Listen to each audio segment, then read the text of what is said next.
तो कश्मीर 360 डिग्रीज में आज बात होगी जम्मू कश्मीर में चुनाव से पहले अमित शाह के ओपन चैलेंज की। साथ ही इंजीनियर राशिद ने कैसे किया नेशनल कॉन्फ्रेंस और पीडीपी का नुकसान, और कश्मीर को लेकर बीजेपी की रणनीति। लेकिन सबसे पहले बात आतंकवाद की। अब कोई भी ताकत कश्मीर में 370 की वापसी नहीं करा सकती। ये शब्द थे प्रधानमंत्री नरेंद्र मोदी के। 5 अगस्त 2019 को 5 साल पहले कश्मीर को अनुच्छेद 370 की बेड़ियों से मुक्ति मिली। आज के नए भारत का नया कश्मीर कितना बदला? आज कश्मीर में दहशतगर्दी बीता हुआ कल हो चुकी है, और आज के नए कश्मीर में चुनाव को लेकर न सिर्फ कश्मीरी आवाम बल्कि वहां का युवा अपना नया सीएम चुनने के लिए तैयार है। जम्मू कश्मीर में 2 दिन बाद यानी कि 18 सितंबर को पहले चरण की वोटिंग होगी। सभी दलों ने पूरी ताकत झोंक दी है। आज चुनाव प्रचार का अंतिम दिन था। गृहमंत्री अमित शाह ने जम्मू कश्मीर का दौरा किया और पाडू, नागसैनी, किश्तवाड़ और रामबन में चुनावी जनसभा की। अमित शाह ने अपने तीनों रैलियों में कांग्रेस, नेशनल कॉन्फ्रेंस और दूसरी पार्टीज पर जमकर निशाना साधा। पीडीपी को भी घेरा। साथ ही धारा 370 हटने के बाद जम्मू कश्मीर में हुए विकास और केंद्र सरकार की योजनाओं के लोगों को लाभ भी गिनवाए। किश्तवाड़ में अमित शाह ने सख्त लहजे में कह दिया कि कश्मीर में आतंक को पाताल में दफन करेंगे। उसे वापस लाने में 7 पुश्ते भी बर्बाद हो जाएंगी। शाह ने आरोप लगाते हुए कहा कि कांग्रेस नेशनल कॉन्फ्रेंस के गठबंधन में आतंकवाद पोषित हुआ। जब तक बीजेपी है तब तक 370 की वापसी का ख्वाब ही रह जाएगा। अमित शाह ने गांधी, अब्दुल्ला और मुफ्ती परिवार को ओपन चैलेंज किया। उन्होंने कहा कि यह चुनाव 370 हटाने और लगाने वालों के बीच का चुनाव है। कांग्रेस और नेशनल कॉन्फ्रेंस का गठबंधन ये हमेशा से आतंकवाद का पोषक रहा। जब जब घाटी में, जम्मू कश्मीर में कांग्रेस और नेशनल कॉन्फ्रेंस की सरकार आई, इसको आतंकवाद को बढ़ावा दिया। मैं आज इस क्षेत्र के शहीद सभी भाइयों को याद कर आपके बीच में वादा कर जाता हूं, आतंकवाद को इतना नीचे दफन करेंगे कि कभी बाहर ना।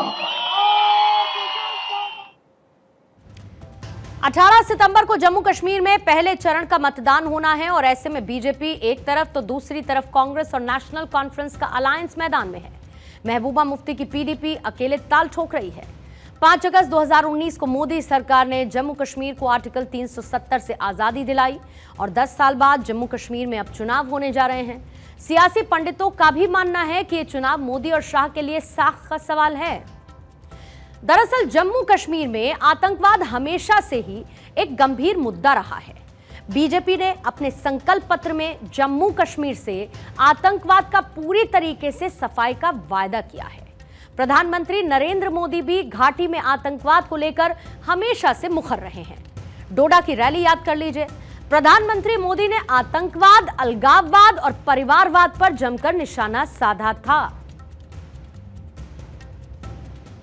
जम्मू कश्मीर में आतंकवाद अब अपनी अंतिम सांसें गिन रहा है।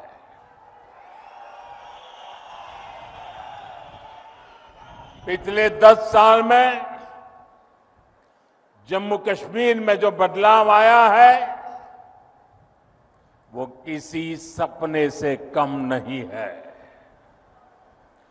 जो पत्थर पहले पुलिस और फौज पर फेंकने के लिए उठते थे, उन पत्थरों से नया जम्मू कश्मीर बन रहा है।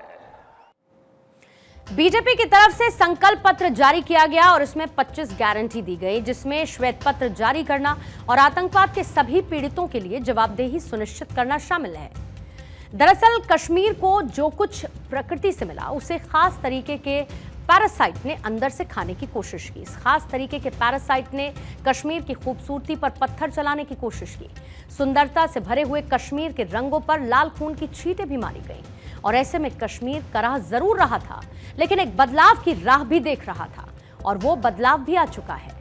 इसके साथ ही अलगाववाद का चैप्टर भी क्लोज हुआ और राष्ट्रवाद की सबसे खूबसूरत तस्वीर श्रीनगर की वादियों से पूरी दुनिया में दिखाई देती है। वहीं आज जम्मू कश्मीर विधानसभा चुनाव के लिए कांग्रेस ने भी अपना घोषणा पत्र जारी कर दिया। इस मौके पर जम्मू कश्मीर कांग्रेस अध्यक्ष तारिक हमीद कर्रा और कांग्रेस के मीडिया और पब्लिसिटी विभाग के चेयरमैन मौजूद रहे हैं।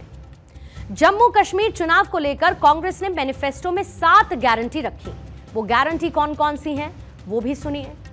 पहली गारंटी है महिला सम्मान हमारा हक, साथ ही अच्छी सेहत हमारा हक, ओबीसी का हक, कश्मीरी पंडितों का हक, हमारी नौकरी हमारा हक, स्टेटहुड का हक, दूध और साथ ही हमारा अनाज हमारा हक। ये कुछ 7 गारंटी हैं जो कि कांग्रेस के मैनिफेस्टो में शामिल की गई हैं। लेकिन इसके साथ साथ कांग्रेस के मैनिफेस्टो को सतही तौर पर देखने के साथ साथ इस मैनिफेस्टो को डिकोड भी करना होगा। और इसमें डिकोड करते हुए जिस बात पर खास तौर पर ध्यान जाता है वो ये कि कांग्रेस के इस मैनिफेस्टो में कहीं पर भी मतलब कहीं पर भी आर्टिकल 370 का जिक्र नहीं है, जबकि नेशनल कॉन्फ्रेंस के साथ अलायंस कर चुनाव लड़ने वाली पार्टी के घोषणा पत्र में 370 की वापसी का जिक्र है। वो कहते हैं हम 370 वापस ला कर रहेंगे, यानी कि नेशनल कॉन्फ्रेंस के मैनिफेस्टो में यह शामिल है। इसके अलावा कांग्रेस के मैनिफेस्टो में किन किन बातों का खास ख्याल रखा गया है अब वो भी समझिए।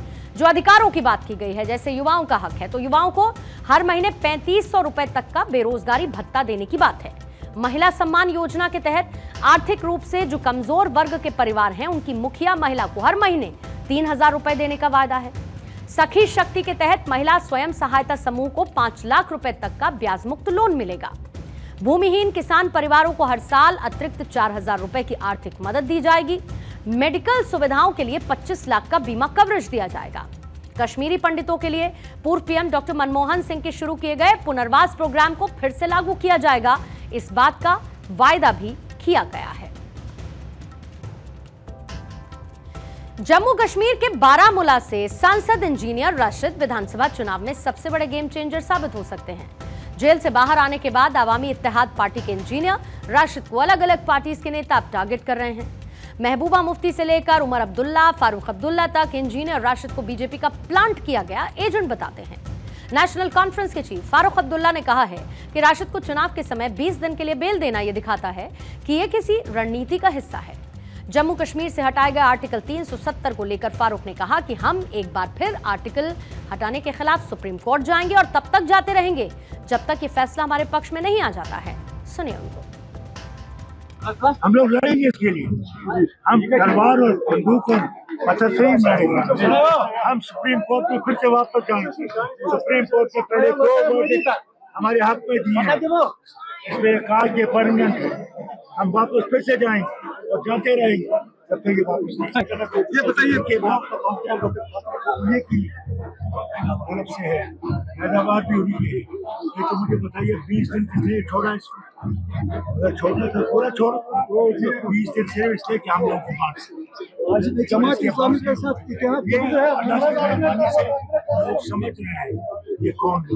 ये हम लोगों को लूटने की स्ट्रैटेजी है, हम लोगों को डिवाइड करने की स्ट्रैटेजी है, हमारी माँ बहनों की इज्जत बेचने की स्ट्रैटेजी।